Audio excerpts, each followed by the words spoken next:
एक बार चुनि कुसुम सुहाए, निज कर भूषण राम बनाए।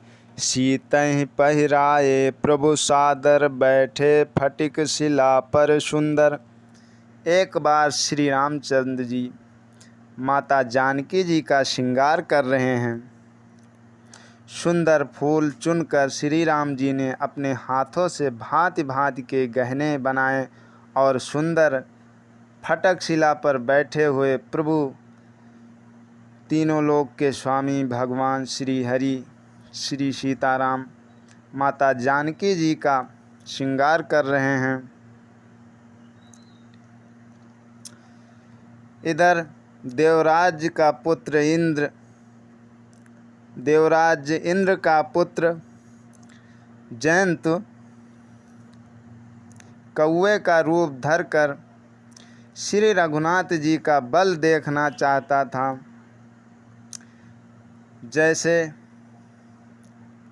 महान मंदबुद्धि चींटी समुद्र का थाह पाना चाहती हो, उसी हिसाब से जयंत को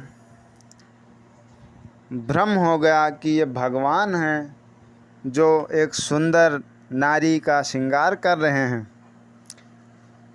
सीता चरण चोंच अति भागा, मूढ़ मद मति कारण कागा।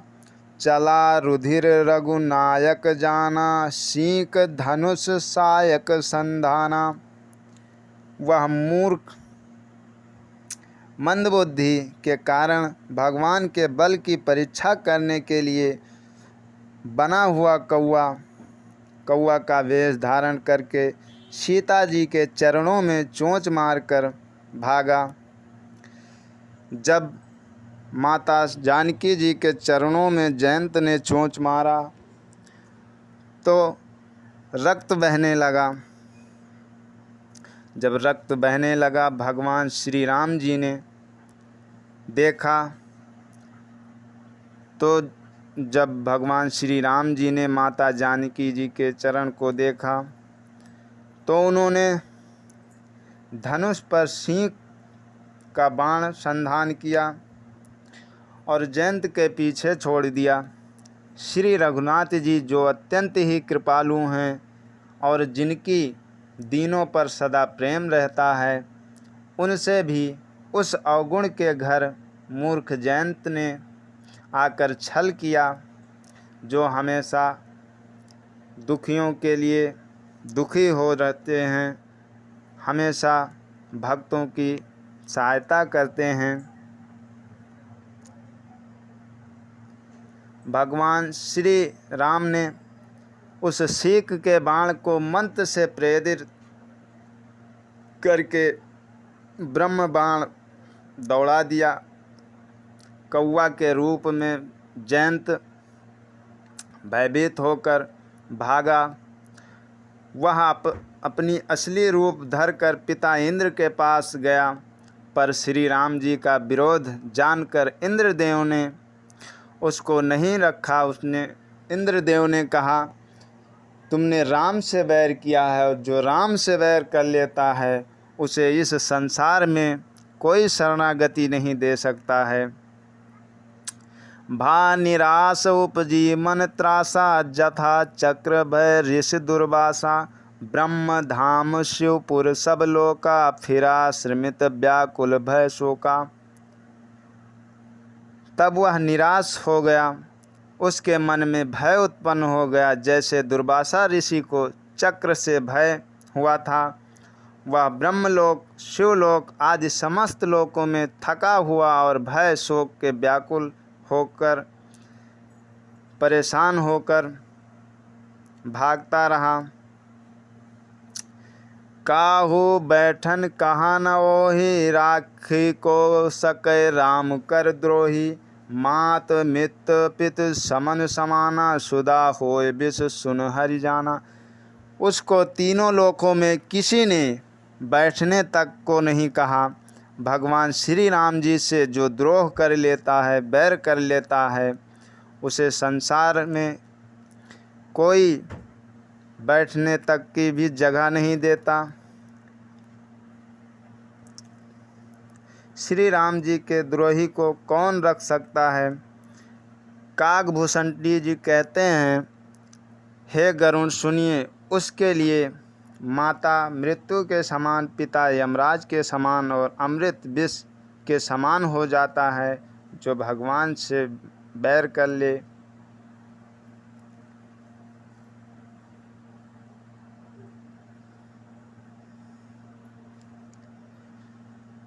जगत उसके लिए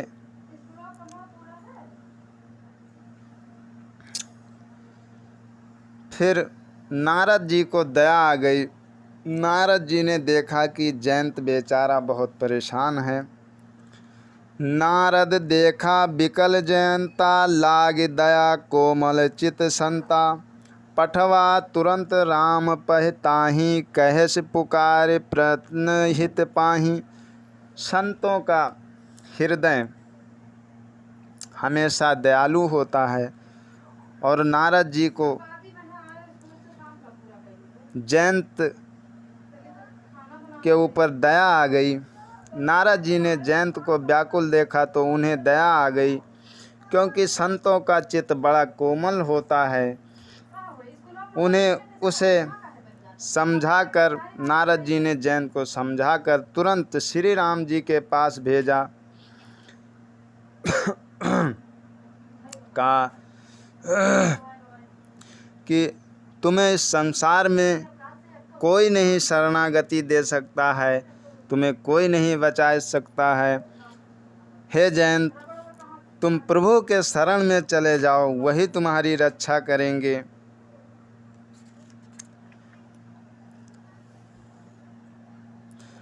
फिर जयंत ने भयभीत होकर जाकर श्री राम जी के चरण पकड़ लिए और कहा, हे दयालु रघुनाथ जी, रक्षा कीजिए, रक्षा कीजिए।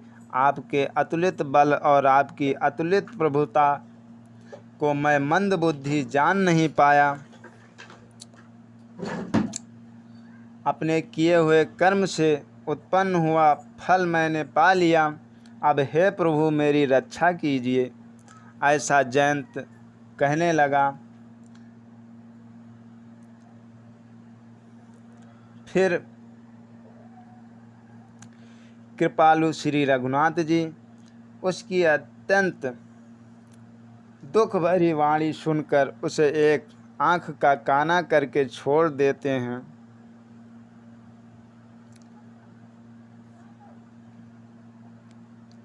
उसने मोहवश द्रोह किया था, इसलिए उसका वध ही उचित था, पर प्रभु ने उसके ऊपर कृपा करके उसे छोड़ दिया। श्री राम जी के समान कृपालु और कौन हो सकता है।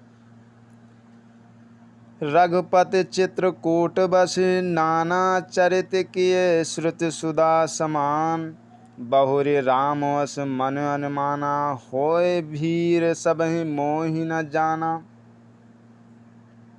चित्रकूट में बसकर श्री रघुनाथ जी बहुत से चरित्र किए जो कानों को अमृत के समान प्रिय हैं।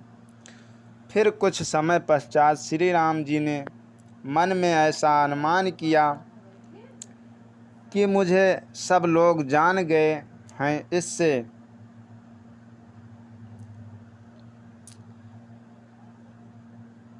सब मुनियों से विदा लेकर सीता जी सहित दोनों भाई चले। यहाँ से दूर जाते हैं।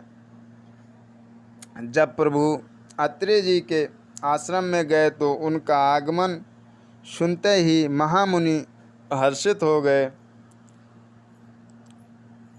देखी राम छवि नैन जुड़ाने, सादर निज आश्रम तब आने। करी पूजा कहीं बचन सुहाए, दिए मूल फल प्रभु मन भाए। श्री राम जी की छवि देखकर मुनि के नेत्र शीतल हो गए। तब वो उनको आदरपूर्वक अपने आश्रम में ले आए। पूजन करके सुंदर वचन कहकर मुनि मूल और फल दिए खाने को प्रभु के मन को बहुत रुचे।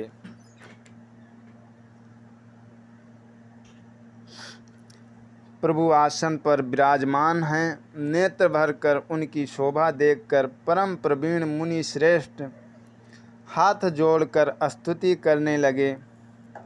हे भक्तवत्सल, हे दया के सागर, हे करुणा निधान, हे कृपा के सागर श्री राम जी, आपको नमस्कार करता हूँ। निष्काम पुरुषों को अपना परम धाम देने वाले आपके चरण कमलों को मैं भजता हूँ। आपके नितांत सुंदर श्याम रूपी समुद्र मंथन के लिए मंदाचल के समान नेत्रों और मद आदि दोषों से छुड़ाने वाले, हे प्रभु, आपकी लंबी भुजाओं का पराक्रम और आपका ऐश्वर्य सूर्यवंश के भूषण महादेव जी के धनुष को तोड़ने वाले, मुनि राजाओं और संतों को आनंद देने वाले तथा देवताओं के शत्रु असुरों समूह का नाश करने वाले, हे राम, आप कामदेव के शत्रु महादेव जी के द्वारा वंदित ब्रह्मा आदि देवताओं से सेवित विश्व ज्ञानमय विग्रह और समस्त दोषों का नष्ट करने वाले, हे लक्ष्मीपति, हे सुखों की खान, हे सत्पुरुषों की एकमात्र गति, मैं आपको नमस्कार करता हूँ। हे श्री सीताराम जी और छोटे भाई लक्ष्मण सहित